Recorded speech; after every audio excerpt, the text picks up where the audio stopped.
አለምሽ ዛሬ ነው ዛሬ አለምሽ ዛሬ ነው ዛሬ እህ ሰላም ጤና ይስጥልኝ። ውድና የተከበራችሁ ውድ ተመልካቾች እንደምን አላችሁ? ሁላችሁንም ሰላም ሰላም ብያለሁ።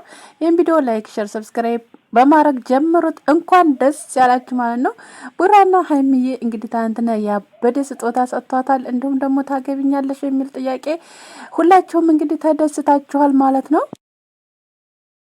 ከአንድ ወር በኋላ ባለው ጊዜ ውስጥ ጠብቂኝ ብሏታል ማለት ነው። እንግዲህ ድል ባለ ሰርግ ነው ማገባሽ እንጂ ዝም ብሎ አይደለም ብሏታል ማለት ነው። እንግዲህ ፍቅራችሁን አይቀንስባችሁ፣ እንደዚሁ ያዝልቃችሁ ብለናል። እኛም የምንመኘው የሁላችንም ምኞት ነው እና ሁላችሁም ደስ እንዳላችሁ ትናንትና አይቻለሁ። በብዙ መከራ፣ በብዙ ስቃይ፣ በብዙ ነገሮች ያለፉ ልጆቻችን እኛም አብረን ከነሱ ጋር ያለቅሱ አልቅሰን ሲስቁ ስቀን እስካሁን አድርሰናቸዋል። ካሁን በኋላ ደግሞ ከፍ ይላሉ ማለት ነው። እንግዲህ ሁላችሁም በነገራችን ላይ ይሄ ነገር ትምህርት ይሆናል ለማንኛችሁም ቢሆን ማለት ነው። ምክንያቱም መውጣት መውረድን ሁላችሁም ማወቅ አለባችሁ ማለት ነው። እና አሁን ላይ ደግሞ እዚህ ደረጃ ደርሰዋል። ካሁን በኋላ ያለውን ደግሞ ፈጣሪ ያውቃል ብሏል ማለት ነው። ብሩኬ እውነቱን ነው ያውቃል። እሱ ነው አዋቂው። እኛ ባል ነው እኛ ባቀን ነው እና ባወራ ነው ምንም ነገር አይሆንም አይደል? እና እስካሁን ድረስ አብራችሁ የነበራችኋቸው በጣም አድርገው አመስግነዋል ማለት ነው። እንግዲህ ምስጋና ምንም ነገር ሁሉም ነገር እንትን የሚለው ነገር አይደለም፣ ግን እንኳን ደስ ያላችሁ ብለናል ማለት ነው። እና ቤተሰብ ትናንትና እኔ ማለት ነው የአንድ ነገር ያየውን ነገር ቢኖር ሁልጊዜ ስጦታ ነው እንጂ ቀለበት ትክክለኛውን ቀለበት አያስርላትም እያላችሁ የምታወሩ ልጆች ይሄ ስጦታ ማለት የፍቅር መግለጫ አይሆንም? እናንተ በጣም ትልቅ ስጦታ ነው የሰጣት። ወርቅ አሁን 1 ግራም ወርቅ ስንት ነው? እናንተ እያሰባችሁ ነው ግን የምትናገሩት። እና ሁልጊዜ ሰርፕራይዝ ሁልጊዜ እያለ ስለዚህ ትክክለኛውን ቀለበት አላሰረላትም ያለ ኮሜንት አየሁኝ። እና ምን ለማለት ፈልጌ ነው ማለት ነው፣ ቀለበት እኮ በነገራችን ላይ ልብና ፍቅር አይገዛም። ይሄን ታውቃላችሁ አይደል? ቀለበት ያኔን ለማለት ያው ባህል ስለሆነ ብቻ አላቅም። በቀለበት የሚያምን ሰው አላቅም። እኔ ብዙዎቻችሁ እንደዛ ነው የምታምኑት መሰለኝ። እኔ ግን ቀለበት አይደለም የሚያሳምነኝ።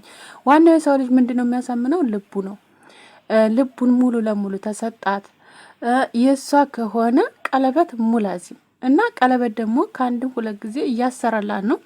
ያ ማለት የእሱ ናት፣ ማንም ሰው አይነካትም። እና ስለዚህ እንደዚህ የምታወሩ ልጆች ግን ታሳዝኑኛላችሁ። እኔ በራሴ ማለት ነው ታሳዝኑኛላችሁ እጅግ ምንም አልላችሁም። እና እነሱም ማለት ነው እውነት በጣም ነው ደስ ያለ። ትናንትና የሰጣትን ስጦታ አይታችኋል? የአንገት ሀብሉ ወይኔ ቲያምር ደስ ሲል ደግሞ ትልቅ ነው። መስቀሉ ደግሞ የተለየ ነው እላችኋለሁኝ። እና ቅመሟም እንግዲህ ደስ ብሏታልም ደንግጣለችም። እንግዲህ እራቱም ያበደ ነበረ። እንግዲህ ወላሂ በጣም ደስ ብሎኛል እውነት ለመናገር ማለት ነው። የሰው ደስታ የሚያስደስታችሁ ሁላችሁም ይሄን ቪዲዮ ደግሞ ላይክ አድርጉት። ሰብስክራይብ ያላደረጋችሁ ደግሞ ሰብስክራይብ እያደረጋችሁ ማለት ነው። ወደፊት እንጂ ወደ ኋላ የለም ማለት ነው። ወደፊት እንሄዳለን፣ አብረናቸው እንጓዛለን እኛም ማለት ነው።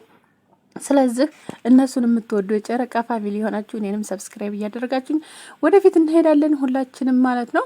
የምታበረታቱ ደግሞ በጣም አመሰግናለሁኝ እኔንም ማለት ነው። እና ስለዚህ ቅመሟ ትናንትና በጣም ደስ ብሏታል ከምትሉ በላይ እና ብሩኬም ደስ ብሎታል እውነት ለመናገር ግን በጣም ነው። እቤት ውስጥ ደግሞ ደስ ስትል ማንም ሰው የለ ከካሜራማን በስተቀር በቃ የሆነ ወከባ ነገር የሌለበት ደስ አይላችሁም? እውነት በቃ ጨር ባለ ሰዓት የሆነ ፍቅራቸው መገላለጥ ምናምን እኔ በጣም ነው ደስ ያለኝ። ቤተሰብ እውነት ለመናገር ብሩኬ እንዴት እንደሚያስብ እኮ ልነግራችሁ አልችልም። እውነት በቃ ሀሳቡ በጣም እውነት እንደሚመጣለት ሀሳብ እኮ እኔ ግርም ነው የሚለኝ እውነት ለመናገር ማለት ነው። እና ውጭ አሁን ቢኖር ውጭ ቢሆን አሁን ጫጫታ ምናምን ይኖራል፣ ያኔ ወከባ ምናምን ሊኖር ይችላል። ዞሮ ምንም ነገር ለብቻ ነው የሚባል ውጭ ላይ ከሆነ አኪድ ይኖራል ብዬ ነው የማስበው። ቤት ውስጥ ግን እንደፈለጉ መሆን ይችላሉ ለብቻቸው።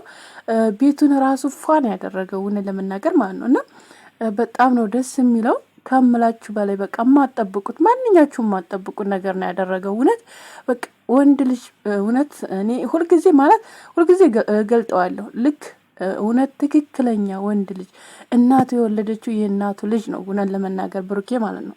እና ጨረቃዋን ደግሞ ማስደሰት ሁልጊዜም በቃ ደስተኛ ነው እሱ ለራሱ ማለት ነው። በቃ ሁልጊዜም የሷን ደስታ እንደሚፈልግ ሁላ ታውቃላችሁ ሁላችሁም። ያን ነገር ደግሞ ሁላችሁም አንዳንዶች ደግሞ በጣም የምትናደዱ አላችሁ። አትናደዱ። እውነት መናደድ እኮ ጥሩ አይደለም። አትናደዱ። በሰው እንትን መናደድ ጥሩ አይደለም። እና ስለዚህ ደግሞ የምትናደዱ ካላችሁ በተለይ እዛ ሀገር በአረቡ ዓለም ላይ ያላችሁ ከሆናችሁ ማለት ነው እናቴ ዙባድ የሚባል አለ። እሱን እናቴ ልባችሁን ቀዝቀዝ እየበላችሁ ማለት ነው። እና ደግሞ እንደዚህ ቀጥል የምትሉትን ቀዝቀዝ ያደርግላችኋል ማለት ነው። እኔ ነግራችኋለሁ በደንብ እያደረግኩ ማለት ነው። እና እና ቤተሰቦች ለማንኛውም እነሱ ወደፊት ይሄዳሉ ማለት ነው። እንግዲህ ሰርፕራይዙ ወደፊት ደግሞ የማንጠብቀው ነገር ነው ተብሏል። እንግዲህ እኔ በራሴ ማለት ነው እኔ በራሴ የተገምተው ቤት ነው። በቃ ቤት ወይም ለቅመሟ መኪና ነው የምጠብቀው። ግን መኪና አላቸው አይደል?